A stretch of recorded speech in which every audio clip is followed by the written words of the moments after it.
এই নির্বাচনে social media বিরাট ভূমিকা পালন করবে, যাকে বিএনপি শুরুতেই শত্রু বানায় ফেলছে। এবারের নির্বাচন ক্ষমতার না, নিয়তির লড়াই। এইবার খেলা শুধু গণনায় হবে না, হবে বুদ্ধি, কৌশল আর সাহসের খেলায়। জয় হবে তাদের যারা অন্তঃসার শূন্য দলান্ধতা ভাঙ্গা একটা বড় রাজনৈতিক ফ্রন্ট তৈরি করতে পারবে, যারা বুঝবে এবার শুধু পুরনো রাজনৈতিক শক্তি ভারতের সম্প্রসারণবাদের দেশীয় ল্যাসপেন্সারদের হারালেই হবে না, মানুষকেও জয় করতে হবে। গালাগালি ছাড়াও মাঝে মাঝে বিএনপির লোকেরা ইন্টারেস্টিং কমেন্ট করে আমার প্রোফাইলে। আজকে ইন্টারেস্টিং কমেন্ট করেছে, এটা হইতেছে এটা একটু ভুলভাল আছে, বানান টানানে, যাই হোক পড়ি আর কি। সে কইতেছে বিএনপির বেশিরভাগ ভোট গ্রাম অঞ্চলে, যারা টকশো তেমন দেখে না, দেখলেও আপনি যেভাবে এক্সপ্লেন করেন সেভাবে চিন্তা করেন না। তারা জানে দুইটা পক্ষ, BNP and Awami League. Vote হয় বিএনপি অথবা আওয়ামী লীগ, এর বাইরে কোনো অপশন এখনো পর্যন্ত তাদের কাছে এখনো নাই।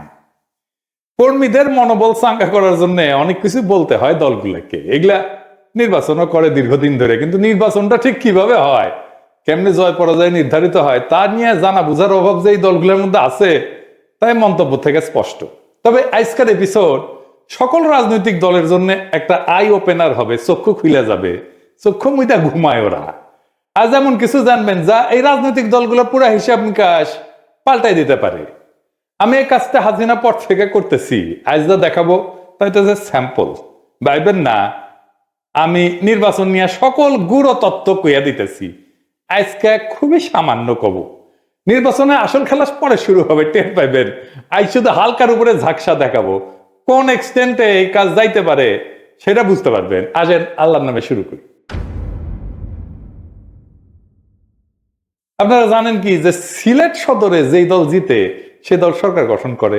সবাই কইতো সিলেট এক আসনে জাদুর প্রদীপ আছে, এই জন্য রাজনৈতিক দলগুলো সিলেট এক আসন থেকে নির্বাচনী প্রচার শুরু করে। কথাটা অবশ্য পুরাপুরি সত্য না, কারণ 1986 সালে এইখানে হুমায়ুন রশিদ চৌধুরী জিতেছিল স্বতন্ত্র প্রার্থী হিসাবে। স্বতন্ত্র প্রার্থী তো সরকার গঠন করেন। যাই হোক, তবে বাংলাদেশের মাত্র কয়েকটা আসন, মাত্র কয়েকটা 85টা আসন, এই আসনে আপনি সংখ্যাগরিষ্ঠতা পাইলে আপনি সরকার গঠন করতে পারবেন, গ্যারান্টেড। এই 85টা আসনে সংখ্যাগরিষ্ঠতা পাইলে আপনি সারা দেশে পাইবেন সংখ্যাগরিষ্ঠতা। সে আসনগুলা কোনগুলা, এটাই হইতেছে আজকের স্যাম্পল। তবে আমি বুঝাই দেব যে কেনই বা বলতেছি এই 85টা আসনগুলোতে সংখ্যাগরিষ্ঠতা পাইলে সরকার গঠন করতে পারবে। এই আসনগুলো কোনগুলা আসেন সেটা আবার দেখি। বাংলাদেশের শহর আর নগরের সিটগুলা এই 85টা আসন। তাহলে নগরের সিটগুলো কিভাবে আইডেন্টিফাই করবেন? সিটি কর্পোরেশন আছে যেই সিটে, পৌরসভা আছে যেই সিটে, এছাড়া সংসদীয় আসনগুলোর একটা ছোট অংশ আছে যা মিশ্র প্রকৃতির, যেখানে শহর এবং গ্রাম উভয় এলাকারই ভোটার অন্তর্ভুক্ত থাকে। এদেরও নাগরিক ভোটারদের মতো ক্যারেক্টার থাকে, শহর বা নগরের আসনগুলোর মতো এগুলো আচরণ করে। এই মিশ্র আসনগুলোকে যুক্ত করলে আমরা বাংলাদেশের নগরায়নের একটা পূর্ণ চিত্র কিন্তু পাবো। আমি 3টা ভাগের তালিকাটা উপস্থাপন করতেছি। 1 নাম্বার, এডিটর সাহেব পাশে লিখে দেন, পূর্ণাঙ্গ নগর আসন, যেগুলো মূলত সিটি কর্পোরেশন এলাকা নিয়ে গঠিত। 2 নাম্বার, পৌরসভা কেন্দ্রিক আসন, যেগুলো মূলত জেলা শহরের পৌরসভা নিয়ে গঠিত। 3 নাম্বার, মিশ্র প্রকৃতির আসন, যেখানে উল্লেখযোগ্য শহর বা পৌর এলাকা থাকলেও একটা বড় অংশ গ্রাম নিয়ে গঠিত। তাইলে আমরা আসনগুলো এবার একটু বুঝে দেখি কোনটা কোনটা। 1 নাম্বার, পূর্ণাঙ্গ নগর আসন, যেগুলো সিটি কর্পোরেশন ভিত্তিক। এই আসনগুলো প্রায় সম্পূর্ণভাবে সিটি কর্পোরেশন এলাকার মধ্যে অবস্থিত। ঢাকা বিভাগে যেমন ধরেন ঢাকা 4, ঢাকা 5, ঢাকা 6, ঢাকা 7, ঢাকা 8, ঢাকা 9, ঢাকা 10, ঢাকা 11, ঢাকা 12, ঢাকা 13, ঢাকা 14, ঢাকা 15, ঢাকা 16, ঢাকা 17, ঢাকা 18, গাজীপুর 2, নারায়ণগঞ্জ 5, এইগুলো হইতেছে ঢাকা বিভাগের সিটি কর্পোরেশনের আসন। চট্টগ্রাম বিভাগ, চট্টগ্রাম 9, চট্টগ্রাম 10 এবং চট্টগ্রাম 11। রাজশাহী বিভাগ, রাজশাহী 2, খুলনা বিভাগ, খুলনা 2, সিলেট বিভাগ, সিলেট 1, বরিশাল বিভাগ, বরিশাল 5, রংপুর বিভাগ, রংপুর 3, ময়মনসিংহ বিভাগ, ময়মনসিংহ 4। মোট পূর্ণাঙ্গ নগর আসন যা সিটি কর্পোরেশন এলাকা, এটা 26টা। এরপরে আসেন পৌরসভা কেন্দ্রিক আসন, এটা মূলত জেলা শহর ভিত্তিক। এই আসনগুলোর কেন্দ্রবিন্দু হইল সংশ্লিষ্ট জেলা শহরের পৌরসভা। ঢাকা বিভাগে যেমন নরসিংদী 1, টাঙ্গাইল 5, কিশোরগঞ্জ 1, মানিকগঞ্জ 3, মুন্সিগঞ্জ 3, রাজবাড়ী 1, মাদারীপুর 2, শরীয়তপুর 1, ফরিদপুর 3। চট্টগ্রাম বিভাগে কুমিল্লা 6, ব্রাহ্মণবাড়িয়া 3, চাঁদপুর 3, নোয়াখালী 4, ফেনী 2, লক্ষ্মীপুর 3, কক্সবাজার 3। রাজশাহী বিভাগ বগুড়া 6, পাবনা 5, সিরাজগঞ্জ 2, নওগাঁ 5, নাটোর 2, চাঁপাইনবাবগঞ্জ 3, জয়পুরহাট 1, খুলনা বিভাগ যশোর 3, সাতক্ষীরা 2, বাগেরহাট 2, কুষ্টিয়া 3, ঝিনাইদহ 2, চুয়াডাঙ্গা 1, মেহেরপুর 1, নড়াইল 1, মাগুরা 1, সিলেট বিভাগ সুনামগঞ্জ 3, মৌলভীবাজার 3, হবিগঞ্জ 3, বরিশাল বিভাগ পটুয়াখালী 1, ভোলা 1, পিরোজপুর 1, ঝালকাঠি 2, বরগুনা 1, রংপুর বিভাগ দিনাজপুর 3, গাইবান্ধা 2, কুড়িগ্রাম 1, নীলফামারী 2, লালমনিরহাট 3, পঞ্চগড় 1, ঠাকুরগাঁও 1, ময়মনসিংহ বিভাগ জামালপুর 5, শেরপুর 1, নেত্রকোনা 2। মোট পৌরসভা কেন্দ্রিক আসন 50টা।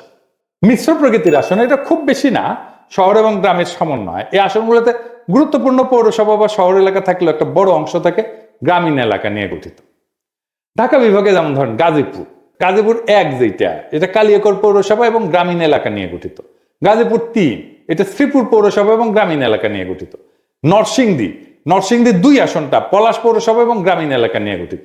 নারায়ণগঞ্জ 4 আসনটা সিদ্ধিরগঞ্জ এবং ফতুল্লা নিয়ে গঠিত। চট্টগ্রাম বিভাগে চট্টগ্রাম 8 এটা বোয়ালখালী পৌরসভা এবং সিটি কর্পোরেশনের আংশিক নিয়ে গঠিত। রাঙামাটি, খাগড়াছড়ি আর বান্দরবান এই 3টা পার্বত্য জেলার আসনগুলা সদর পৌরসভা থাকলেও এলাকা গ্রামীণ এবং পাহাড়। খুলনা বিভাগে খুলনা 3 এটা খালিশপুর শিল্পাঞ্চল এবং দিঘালিয়া উপজেলার অংশ নিয়ে গঠিত। মোট মিশ্র প্রকৃতির আসন হইতেছে 9টা। সব মিলায় নগর, পৌর এবং মিশ্র আসন মিলায় মোট আসন 85টা। তো আসেন এগুলো দেখি এই আসনগুলোর নির্বাচনের ফলাফল কি ছিল, আর এই ফলাফলটা সরকার গঠনে ভূমিকা রাখছিল কিনা। এইটা বাংলাদেশের রাজনৈতিক ইতিহাস বিশ্লেষণের জন্য গুরুত্বপূর্ণ। এই বিশ্লেষণটা বাংলাদেশের রাজনৈতিক গতি প্রকৃতি বোঝার জন্য খুবই গুরুত্বপূর্ণ। নগর বা নাগরিক ভোটের প্রবণতা আসলেই সরকার গঠনে মূল ভূমিকা রাখে কিনা তা আমরা 1991 থেকে 2008 সালের নির্বাচনের ফলাফল বিশ্লেষণ করে দেখব এবং নগর কেন্দ্রিক আসনগুলোর ফলাফল বিশ্লেষণ করে একটা চূড়ান্ত সিদ্ধান্তে আসবে। প্রথমে আসেন 1991 সাল, পঞ্চম সংসদ নির্বাচন। 1991 সালের নির্বাচনে বিএনপি একটা বিস্ময়কর জয় পেয়ে সরকার গঠন করে। যদিও তারা একক সংখ্যাগরিষ্ঠতা পায়নি, কিন্তু জামাত ইসলামের সমর্থনে সরকার গঠন করতে সমর্থ হয়। বিএনপি এই যে 85টা আসন, এই আসনগুলোর মধ্যে প্রায় 45 থেকে 50টা আসনে জয়লাভ করে। বিশেষ করে ঢাকা এবং চট্টগ্রামের আসনগুলোতে তারা ভালো ফলাফল করে। আওয়ামী লীগ প্রায় 30 থেকে 35টা আসনে জয়ী হয়। সারা দেশে ফলাফল বিএনপি 140টা আসন, আওয়ামী লীগ 88টা আসন। তার মানে 1991 সালে দেখা যাচ্ছে যে দল নগর এবং পৌরসভা কেন্দ্রিক আসনে আগাই ছিল বিএনপি, তারাই সরকার গঠন করছে। এরপরে আসেন 1996 সালের নির্বাচন। এই নির্বাচনে আওয়ামী লীগ দীর্ঘ 21 বছর পর ক্ষমতায় ফিরে আসে। এটা ছিল একটা অত্যন্ত প্রতিদ্বন্দ্বিতাপূর্ণ নির্বাচন। এই নির্বাচনের আগে একটা মেলা গ্যাঞ্জাম হয়েছিল, না জেনারেল নাসিম কু করতে চাইছিল। যাই হোক, ওই প্রসঙ্গে আর না আসি। তো আওয়ামী লীগ এই আসনগুলোর মধ্যে প্রায় 50 থেকে 55টা আসনে জয়লাভ করে। এই নগরের আসনগুলোতে ঢাকা মহানগর সহ অনেক জেলা শহরে আওয়ামী লীগ ভালো ফল করে। বিএনপির প্রায় 25 থেকে 30টা আসনে জয়লাভ করে। সারা দেশের ফলাফল হইতেছে আওয়ামী লীগ 146টা আসন, বিএনপি 116টা আসন পায়। 1996 সালেও একই প্রবণতা দেখা যায়। যেই দল নগর পৌরসভা কেন্দ্রিক আসনে সুস্পষ্টভাবে আগাইছিল যেমন আওয়ামী লীগ, তারাই সরকার গঠন করতে সক্ষম হয়। এবার আসেন 2001 থেকে 2008 সালের নির্বাচনের ফলাফল দেখি। 2001-এর অষ্টম জাতীয় সংসদ নির্বাচন, বিএনপি জামাত জোট 85টার মধ্যে 73টা আসন পায়। 2008-এর নবম জাতীয় সংসদ নির্বাচনে আওয়ামী লীগ মহাজোট 85টার মধ্যে 77টা আসন পায়। 2001-এর অষ্টম জাতীয় সংসদ নির্বাচনে বিএনপি জামাত নেতৃত্বাধীন 4 দলীয় জোট ভূমিধ্বস জয় পায়। নগর পৌরসভা কেন্দ্রিক আসনগুলোতে তাদের ব্যাপক আধিপত্য দেখা যায়। এই যে পূর্ণাঙ্গ নগর আসন, সিটি কর্পোরেশন 26টার মধ্যে বিএনপি জামাত পায় 24টা আসন। বিশেষ করে ঢাকা, চট্টগ্রাম, রাজশাহী, খুলনা মহানগরে প্রায় সব কয়টা আসনই তারা পায়। আওয়ামী লীগ মাত্র কয়েকটা আসনে জয় হইতে পারে। পৌরসভা কেন্দ্রিক আসনগুলো 50টার মধ্যে বিএনপি জামাত প্রায় 42টা আসন পায়।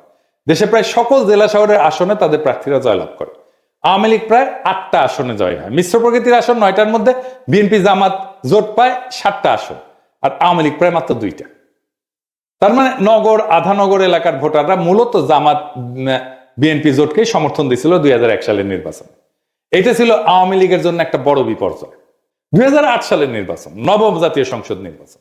আমরা জানি এই নির্বাচনে আওয়ামী লীগ নেতৃত্বাধীন মহাজোট বিপুল সংখ্যাগরিষ্ঠতা অর্জন করে, যা 2001 সালের ফলাফলের সম্পূর্ণ বিপরীত চিত্র। পূর্ণাঙ্গ নগর আসন, সিটি কর্পোরেশন আসনে 26টার মধ্যে আওয়ামী লীগ সব কয়টা আসনে জয়লাভ করে, সব, একটাও বাদ ছিল না। ঢাকা, চট্টগ্রাম সহ সকল সিটি কর্পোরেশন আসলে মহাজোটের প্রার্থীরা বিপুল ভোটে জয়ী। বিএনপি জামাত জোট কোনো আসনই পায়নি। পৌরসভা কেন্দ্রিক আসন 50টার মধ্যে আওয়ামী লীগ মহাজোট 45টা আসনে জয়ী। বিএনপি জামাত মাত্র 5টা আসনের মতো পায়। মিশ্র প্রকৃতির আসন 9টার মধ্যে আওয়ামী লীগ 6টা আসন পায়, আর বিএনপি জামাত পায় 3টা আসন। এই নির্বাচনে নগর পৌর এলাকার ভোটাররা পুরোপুরি আওয়ামী লীগ নেতৃত্বাধীন মহাজোটের দিকে ঝুঁকে পড়ে। বিএনপি জামাত জোটের ভরাডুবি হয়, বিশেষ করে শহরাঞ্চলে তারা প্রায় নিশ্চিহ্ন হয়ে যায়। এই তথ্য থেকে স্পষ্ট যে বাংলাদেশের নগর এবং পৌরসভা কেন্দ্রিক আসনগুলোর ভোটাররা নির্দিষ্ট কোনো দলের স্থায়ী সমর্থক না, এবং জাতীয় রাজনৈতিক প্রেক্ষাপট অনুযায়ী তাদের ভোটের ধারা পরিবর্তিত হয়। তো এই 4টা নির্বাচনের আলোকে ফলাফল বিশ্লেষণ করলে একটা সুস্পষ্ট প্যাটার্ন বা ধারা লক্ষ্য করা যায়। এটি হচ্ছে পাশে একটা টেবিল করেন নির্বাচনের বছর, নগর আসনে বিজয়ী, সরকার গঠনকারী দল এবং নগর আসনের ভূমিকা। 1991 নগর আসনে বিজয়ী বিএনপি, সরকার গঠনকারী দল বিএনপি। নগর আসনের ভূমিকা কি? নির্ণায়ক ভূমিকা। 1996 নগর আসনে বিজয়ী আওয়ামী লীগ, সরকার গঠন আওয়ামী লীগ, নগর আসনগুলোর ভূমিকা নির্ণায়ক। 2001 নগর আসনে বিজয়ী বিএনপি জামাত, সরকার গঠন করে বিএনপি জামাত, নগর আসনের ভূমিকা নির্ণায়ক। 2008 নগর আসনে বিজয়ী আওয়ামী লীগ, সরকার গঠন করে আওয়ামী লীগ মহাজোট, এবং নগরের আসনগুলোর ভূমিকা নির্ণায়ক। এই 4টা অবাধ এবং প্রতিদ্বন্দ্বিতাপূর্ণ নির্বাচনের ফলাফল বিশ্লেষণ করে এটা সুস্পষ্টভাবে প্রতীয়মান হয় যে দল বা জোট বাংলাদেশের নগর বা পৌরসভা কেন্দ্রিক আসনগুলোতে আগায় থাকে তারাই সরকার গঠন করে। এরাই মূলত সুইং ভোটার। এই আসনগুলো কোনো দলের একচেটিয়া না। এর কারণ কি হইতে পারে? এর কয়েকটা সম্ভাব্য কারণ হইতে পারে। 1 নম্বর হইতেছে জাতীয় ইস্যুতে সংবেদনশীলতা। শহরের ভোটাররা জাতীয় পর্যায়ের রাজনৈতিক অর্থনৈতিক ইস্যুতে বেশি সচেতন এবং সংবেদনশীল হয়। তাদের ভোট জাতীয় প্রবণতার একটা শক্তিশালী নির্দেশক হিসেবে কাজ করে। 2 নম্বর মিডিয়ার প্রভাব। গণমাধ্যম, সামাজিক যোগাযোগ মাধ্যমের প্রভাব শহরাঞ্চলে বেশি, যা জনমত গঠনে গুরুত্বপূর্ণ ভূমিকা রাখে। 3 নম্বর হচ্ছে সুইং ভোটার। গ্রামীণ এলাকার চেয়ে শহরাঞ্চলে সুইং ভোটার বা দোদুল্যমান ভোটারের সংখ্যা বেশি। এই ভোটারেরা নির্দিষ্ট কোনো দলের প্রতি অনুভূত না থেকে পরিস্থিতি অনুযায়ী ভোট দেন, যা নির্বাচনের ফলাফল নির্ধারণে ভূমিকা রাখে। আরেকটা বিষয় হইতেছে যে এই শহরে যারা থাকে তাদের সাথে গ্রামের একটা যোগাযোগ থাকে। তারা গ্রামে যায় আসে, গ্রামের ছাত্ররা শহরে আসে পড়াশোনা করে, তারা গ্রামে যায়, তাদের মতামত রাখে। এইভাবেই গ্রামের উপরে শহরের একটা ভূমিকা পড়ে। আরেকটা কারণ হচ্ছে গ্রামীণ ভোটাররা স্থায়ী, কিন্তু নগরের ভোটাররা স্থায়ী না। তাই নগরের ডেমোগ্রাফি প্রতিনিয়ত পরিবর্তিত হয়। যে আসনগুলোতে জিতলে সরকার গঠন সুনিশ্চিত তাকে বলা হয় বেলওয়েদার আসন। সুতরাং নগর পৌরসভা কেন্দ্রিক আসনগুলোতে বাংলাদেশের নির্বাচনের বেলওয়েদার বা নির্ধারক হিসেবে বিবেচনা করা যেতে পারে। তার উপরে আরো কিছু ইস্যু যুক্ত হয়েছে, যেমন ধরেন জেনজি ভোটার হয়েছে। এইবার হাসিনা আমাদের ভোট দিতে দেয় নাই, তাই এবারে ভোটে কোনো রাজনৈতিক দল ন্যূনতম মাত্রায় কারচুপি বা ভোট কেন্দ্র দখল করতে পারবে না। Full stop. ভারত ইস্যুতে রাজনৈতিক দলের অবস্থান ভোটের ক্ষেত্রে ভূমিকা রাখবে। এই নির্বাচনে সোশ্যাল মিডিয়া বিরাট ভূমিকা পালন করবে, যাকে বিএনপি শুরুতেই শত্রু বানায় ফেলছে। আর এই নির্বাচনে প্রখর মেধার অল্প কিছু রাজনৈতিক মানুষ যদি নির্বাচনে কোনো দল বা জোটকে বিজয়ী দেখতে চায় আর সেইভাবে তাদের সাহায্য করে বয়ান তৈরি করে দিতে, তাহলে সেই দল বা জোট জিতবে, লিখে রাখতে পারেন। এবারের নির্বাচন ক্ষমতার না, নিয়তির লড়াই। এইবার খেলা শুধু গণনায় হবে না, হবে বুদ্ধি, কৌশল আর সাহসের খেলায়। বিএনপি যদি ভাবে গ্রামেই তাদের ভোট আর সেই ভোট দিয়ে সরকার গঠন হবে, তাহলে তারা ভুল করতেছে। আর যারা শহরের কিছু বক্তৃতার ফেসবুক লাইভ দিয়ে জিতবে বলে মনে করতেছে, তারা বোকা স্বর্গে বাস করতেছে। জয় হবে তাদের যারা অন্তঃসার শূন্য দলান্ধতা ভাঙ্গা একটা বড় রাজনৈতিক ফ্রন্ট তৈরি করতে পারবে, যারা বুঝবে এবার শুধু পুরনো রাজনৈতিক শক্তি ভারতের সম্প্রসারণবাদের দেশীয় ল্যাসপেন্সারদের হারালেই হবে না, মানুষকেও জয় করতে হবে। হয়তো এখনো বিএনপি সংখ্যায় খানিকটা আগায়, কিন্তু এই সংখ্যা কিছুই না যদি চিন্তা না থাকে, যদি বয়ান না থাকে, যদি মেধার নেতৃত্ব না থাকে। এই লড়াই শুধু পোস্টার আর মিছিলের না, এই লড়াই বয়ানের, আদর্শের, প্ল্যানের দখলে। আর যারা শহরের ভোটারদের সোশ্যাল মিডিয়াকে শত্রু মনে করে, তারা বুঝে না নতুন ভোটারদের যুদ্ধ এখন ফোনের স্ক্রিনে শুরু হয় আর মাঠে গিয়ে শেষ হয়। কিন্তু এখনো সময় আছে। যারা পুরনো ব্যবস্থার পতন চায়, নতুন রাষ্ট্র করতে চায়, যারা সত্যিই জিততে চায়, তাদের দলের বাইরের দেশপ্রেমিক শক্তিগুলোকে সাথে নিতে হবে। একটা ঐক্যবদ্ধ ফ্রন্ট গঠন করে মেধার শানিত অস্ত্র নিয়ে মাঠে নামতে হবে। কারণ এইবার জয় হবে তারা যারা ভয় পায় না আর বিশ্বাস করে জনগণের শক্তিতে, যারা প্রখর মেধায় বলিয়ান। ইনকিলাব জিন্দাবাদ।